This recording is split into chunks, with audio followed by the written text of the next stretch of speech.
Olá, bem-vindos a mais uma viagem na história. A nossa jornada de hoje nos leva aos fiordes da Noruega, durante a Segunda Guerra Mundial.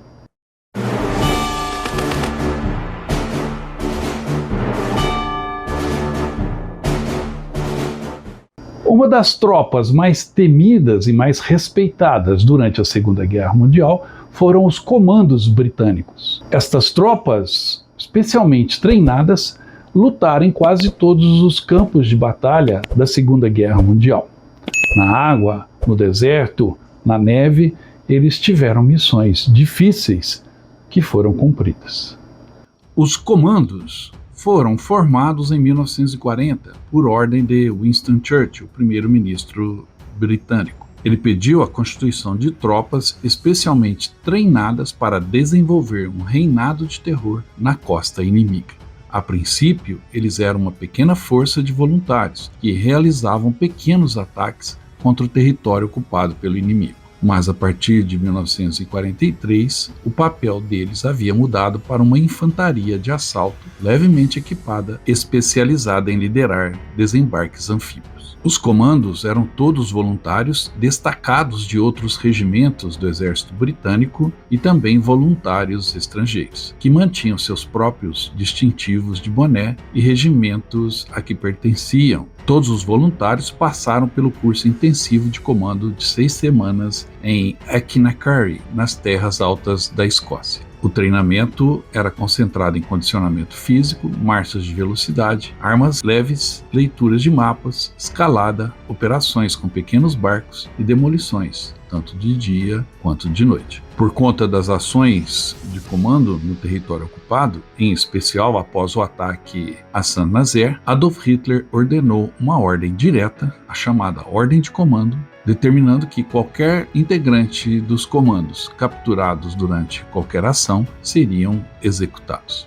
Foi uma honra estar presente no Monumento aos Comandos, que está erigido no meio das Highlands escocesas, no meio das terras altas escocesas, a meio caminho entre a estação de Spear Bridge e o castelo de Achnacarry, onde o treinamento ocorria, ou seja, aqueles 13 quilômetros que eu me referi antes, entre a estação e o centro de treinamento, no meio do caminho foi erigido um monumento aos comandos.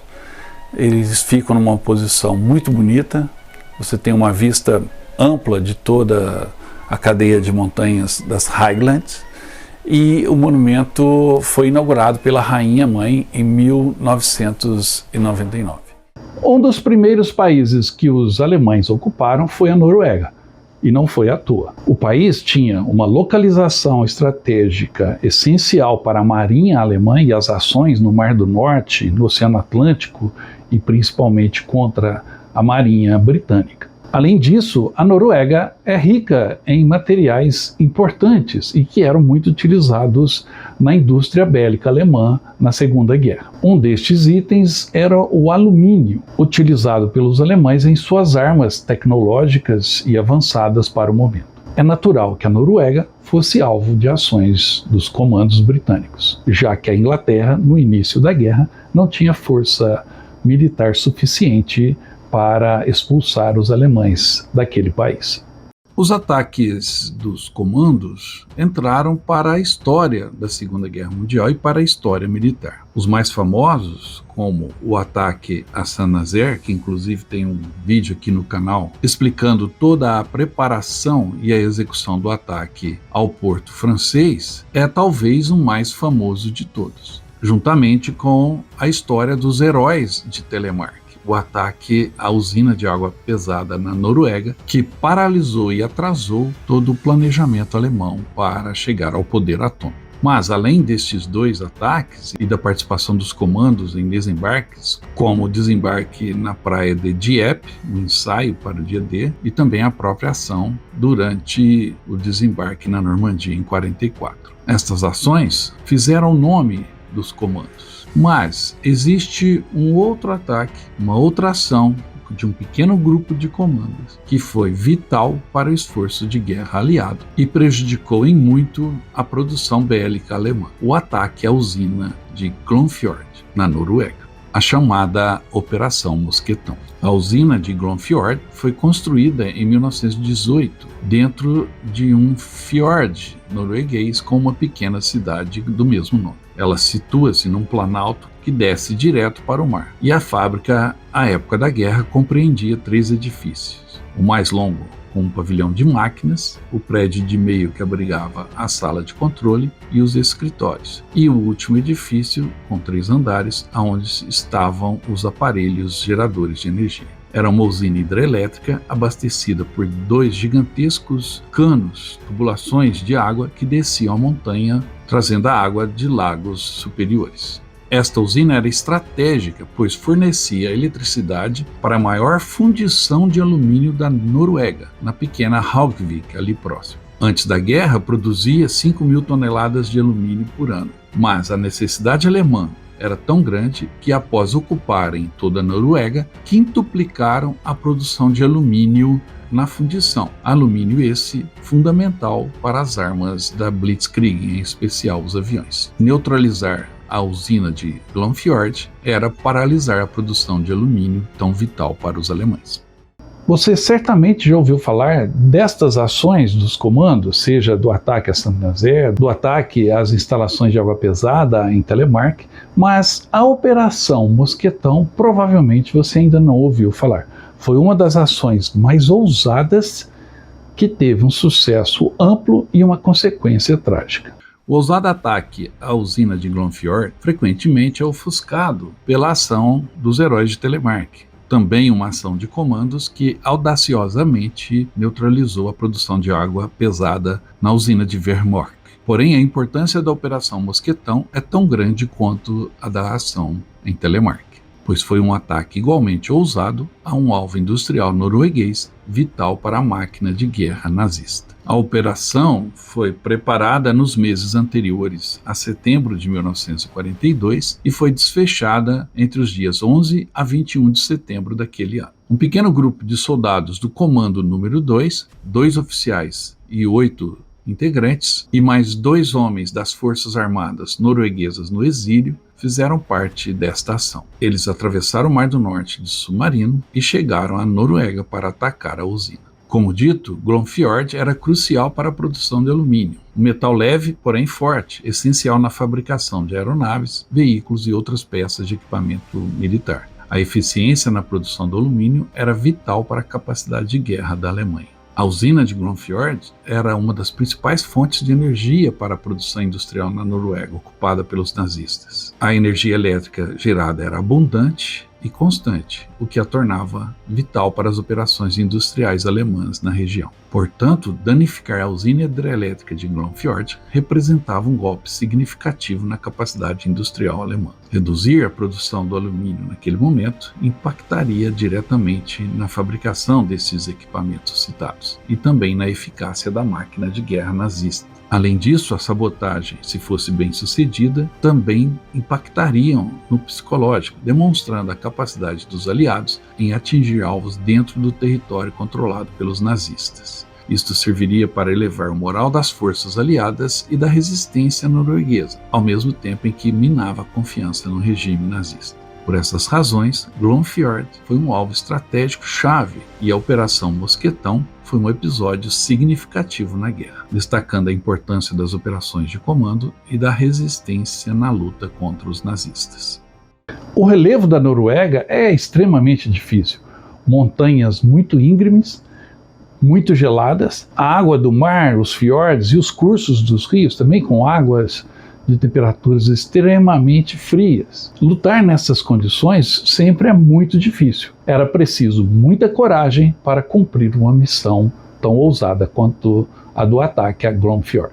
A equipe formada para o ataque a Glomfjord na Operação Mosquetão era liderada pelo capitão Graham Black, que era o líder da equipe, e composta pelos sargentos Charles Abram, William Chudley, John Fairclough, Reginald Mackenham e Cyril Abraham, além do cabo Miller Smith, o soldado Eric Kurtz e os 2 noruegueses, o tenente Erling Djupre e o sargento Sverre Granlund.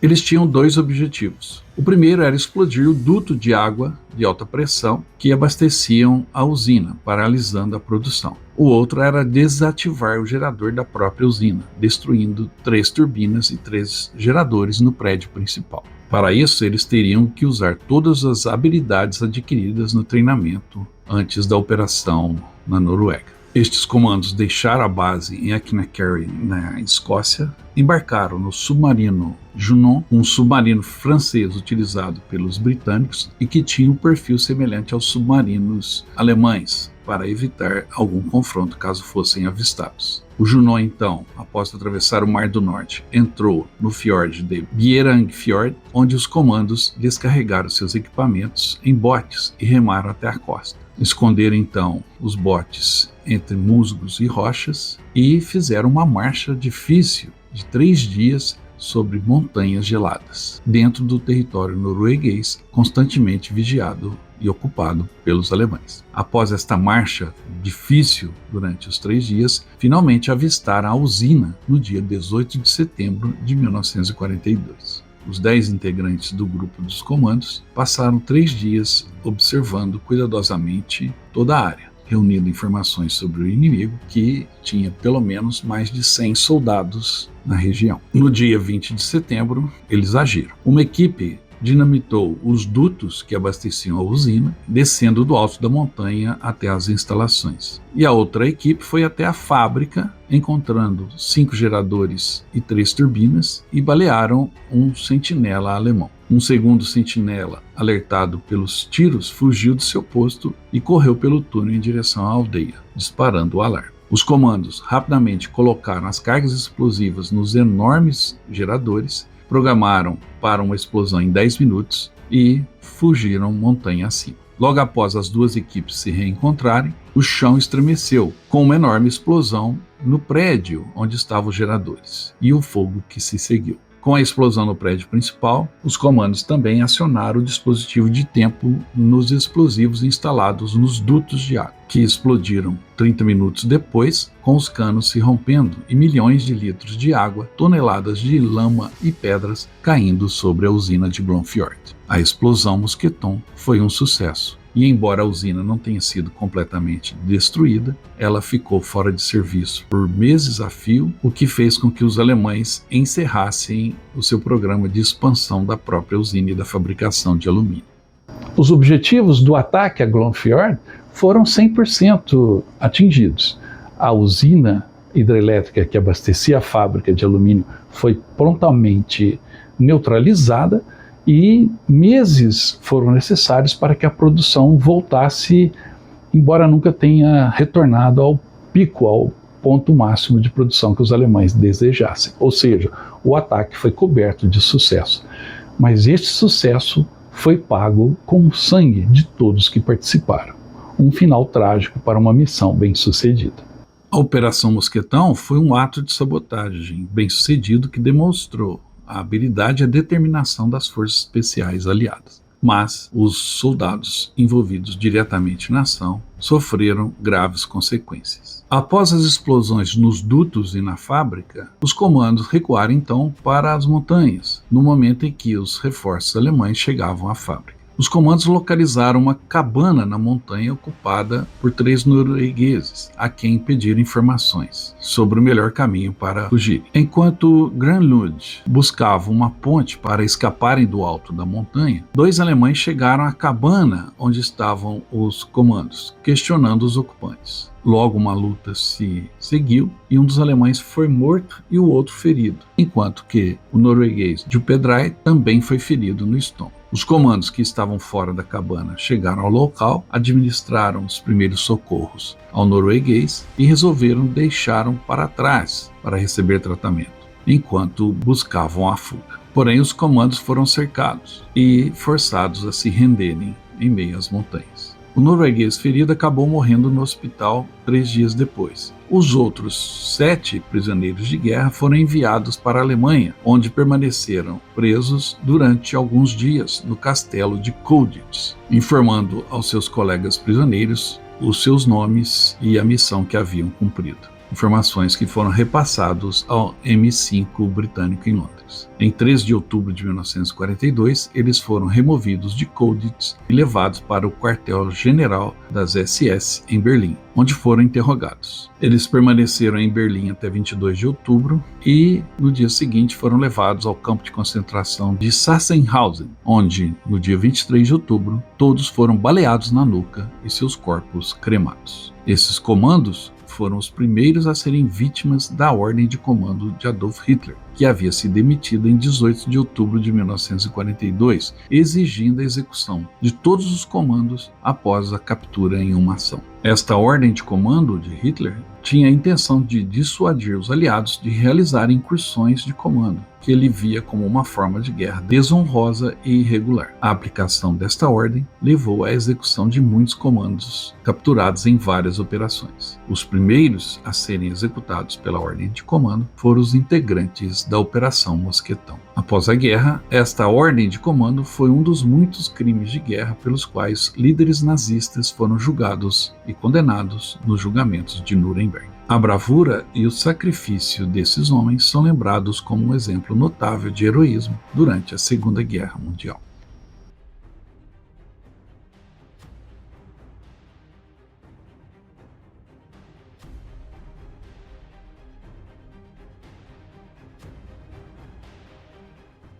Este ataque da Operação Mosquetão e a ação dos comandos em Glomfjord entraram para a história militar.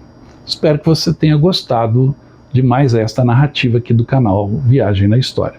Se você gostou, não se esqueça, dê um like nesse vídeo, deixe o seu comentário e também se inscreva no canal. Aproveite e participe da promoção da camisa do canal Viagem na História. Estamos iniciando agora a venda do segundo lote das camisas. Adquirindo a camisa, você concorre a um pacote de viagem para os 80 anos do Dia D, que acontecerá em 2024. Participe! Para adquirir a camisa é fácil, é só entrar em contato pelo nosso WhatsApp. Logo, logo eu quero mostrar sua foto aqui com a camisa do Viagem na História também.